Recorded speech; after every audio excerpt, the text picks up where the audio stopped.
केंद्र सरकार तो ठीक है, बढ़िया है। हाँ। मतलब पंजाब की है जो, उसमें तो नहीं बढ़िया कुछ भी हो रहा। पंजाब में तो आम आदमी हो गया फेल, फेल है। जीरो।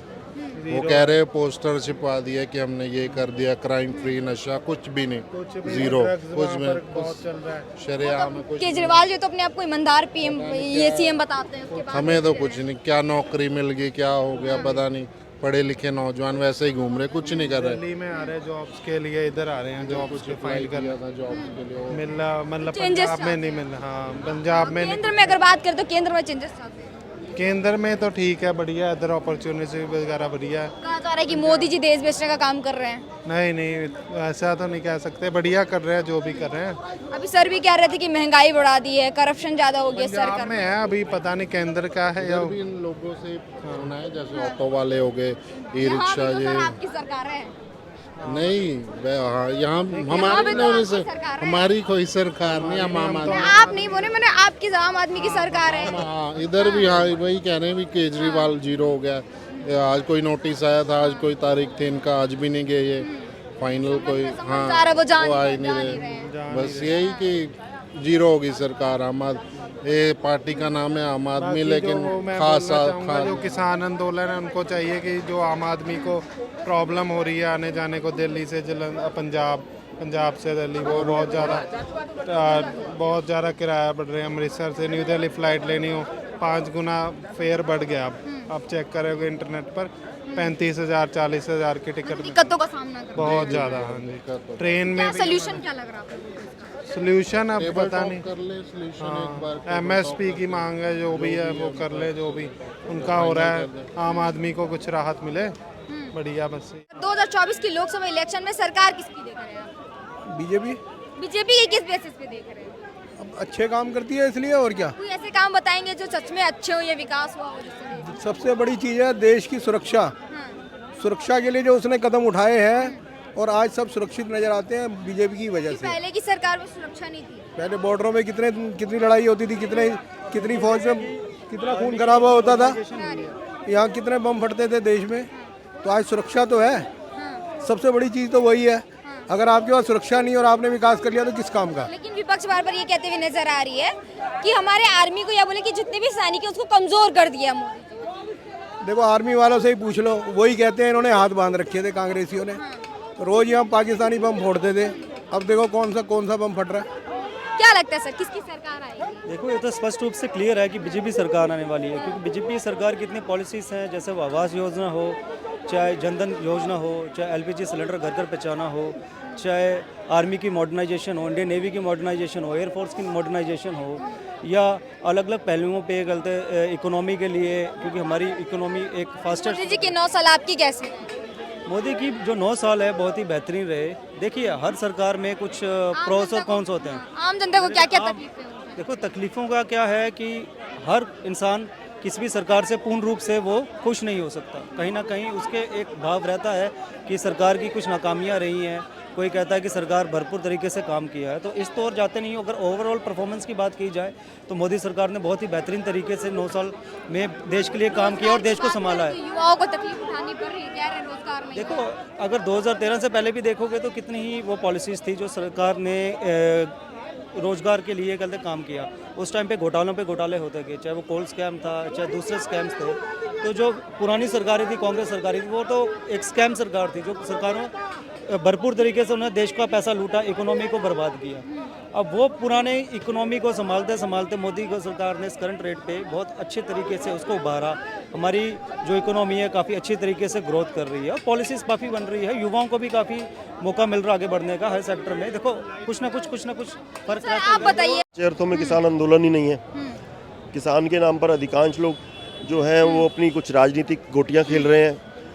और ऐसा भी है कि कुछ भोले भाले किसान जो है ना, उनको लगता होगा कि अरे ये हमारे लिए परिश्रम कर रहे हैं, तो ये हमारे नेता हैं। तो इस गलत फहमी में वो लोग इनसे के साथ जुड़ जाते हैं। अपना हक मांगना गलत फहमी कैसे है? एमएसपी तो देनी चाहिए सरकार। नहीं देखिए, एमएसपी तो ऑलरेडी दे रखी है। बात ये हो रही है किसान जो मांग रहे हैं, that is very harmful to this economy and this country. Financial experts की कमेटी ने बोला है कि like at this current level, if we accept their demands to make MSP as an act then it will cost at least 30 lakh rupees, 30 lakh crores of rupees per year. 30 lakh crore रुपया चाहिए इस time के inflation level के हिसाब से per year. उससे तो हमारी इकोनॉमी क्रैश हो जाएगी. फिर आपके एयरपोर्ट्स कैसे बनेंगे, एक्सप्रेस हाईवेज कैसे बनेंगे, रेलवेज कैसे बनेंगी, तो इट्स नॉट पॉसिबल. दूसरी बात क्या है, एमएसपी ऑलरेडी है, but now at present it is a subject matter of policy. अभी क्या एक पॉलिसी की तरह है, तो उसमें एक एलिमेंट ऑफ फ्लेक्सिबिलिटी हमेशा रहता है. तो उससे देश को, अनाज उगाने वाले किसान को, व्यापारी को, सरकार को और देश की कानून व्यवस्था को, सबको बहुत ज़्यादा लाभ मिलता है उसका. लेकिन जब ये कानून बन जाएगा, तो अच्छा ना, किसानों को उनका हक मिल जाएगा जो लोगों को दिक्कतें. या actually I was giving this example there also, but then crowd came and I have told you I prefer to give solo interview. I don't want any unnecessary hindrances, right, disturbances. तो उसमें क्या है, देखिए कानून बन. अब मैं एक छोटा सा एग्जांपल दे रहा हूँ. सपोज अब चावल 50 तरह के होते हैं. सपोज हम बासमती का एग्जांपल लेते हैं. बासमती का जो चावल है उसका जो है 100 रुपीज़ पर केजी एमएसपी डिसाइड कर दिया है. ठीक है, अभी तो ये पॉलिसी है. पहले मैं पॉलिसी की पॉलिसी है. अब मैं देखिए, आप हैं किसान, मैं हूँ व्यापारी. आपने बासमती चावल अपना रखा मेरे आगे, तो मुझे लग रहा है कि भाई ये जो चावल है, आपको भी पता है कि आपका चावल में थोड़ी फसल ख़राब हो गई, थोड़ा कीड़ा लग गया, थोड़ा पानी कम या ज़्यादा हो गया, उस वजह से इन्फीरियर क्वालिटी का है. तो मैं बोलता हूँ भाई आपका तो 100 रुपये के लायक नहीं है ये चावल. तो आप कहते हैं चलो मोल भाव होकर 80 रुपीज़ में डिसाइड हो जाता है. इसमें आपको भी फ़ायदा हो गया, थोड़ा इन्फीरियर क्वालिटी का चावल आपका बिक गया. यहाँ पे एक चीज़ समझाएंगे. यहाँ पे सबसे बड़ा सवाल ये उठ रहा है कि जो हमारे किसान जो है वो हमारे देश के अन्नदाता है, तो उसके बाद उनको खालिस्तानी या व्यामपंथी बोलना कहाँ तक सही है? ये तो उन्हीं के ऊपर है. आप कितने सारे किसान आंदोलन में जो शामिल लोग हैं वो खुलेआम कह रहे हैं खालिस्तान खालिस्तान. खालिस्तान के झंडे लगा रखे हैं उन्होंने. अपने टीवी पे इसका मतलब न्यूज़ चैनल्स पे नहीं देखा, वो साफ बोल रहे हैं खालिस्तान. सारा उसमें आया हुआ सोशल मीडिया में भी. सिर्फ उन्हीं को देखिए, मेन मैं नहीं कहता, आम जो इंसान है वो तो इस देश से प्यार करता है और शांति के साथ रहना चाहता है. और मैंने तो यही देखा है अभी तक कि हमारे जो किसान भाई हैं बहुत सीधे साधे अच्छे लोग होते हैं, दिल का सोने के होते हैं वो. और वो थोड़ी बहुत परेशानी उठा के भी सरकार से या किसी से नहीं उलझना चाहते. ठीक है, तो ऐसा मतलब. और जो एलिमेंट्स खालिस्तान तक की बात करें किसान आंदोलन के बहाने, तो उनके बारे में क्या कहा जाए, आप खुद सोच लीजिए कि वो किस प्रकार के लोग होंगे. आपको क्यों लगता है यहाँ पे खालिस्तान का कुछ हाथ है? देखिए, मैं खालिस्तान के इशू के बारे में ज़्यादा बोलना नहीं चाहता, बट मैं उन लोगों से ये ज़रूर कहना चाहता हूँ. देखिए, आपने खालिस्तान का इशू उठा दिया. खालिस्तान जो भी मांग रहे हैं, उन भाइयों से मेरा ये कहना है कि वैसे ही जो सिख कौम है वो इस देश का ताज है.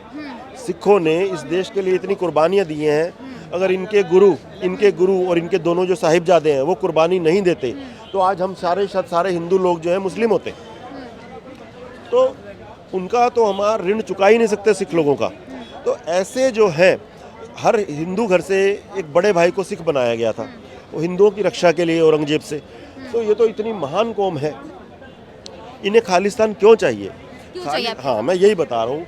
ये सिर्फ चंद लोग अपनी राजनीतिक रोटियां सेकने के लिए, राजनीतिक फ़ायदे के लिए, कि मैं वहाँ प्रधानमंत्री बन जाऊँगा, राष्ट्रपति बन जाऊँगा, मेरे चेले चमचे जो हैं वहाँ मंत्री बन जाएंगे. यहाँ पे विपक्ष ये बोलते हुए दिख रही है कि गरीबों पे भी ध्यान देना चाहिए. सिर्फ बिजनेसमैन को ही पैसे दिए जा रहे हैं, किसानों का हक मारे जा रहे हैं, उनका जमीन लेते जा रहे हैं. कौन से बिजनेसमैन को पैसे दिए जा रहे हैं? जैसे अडानी अंबानी का हमेशा नाम लेते हैं.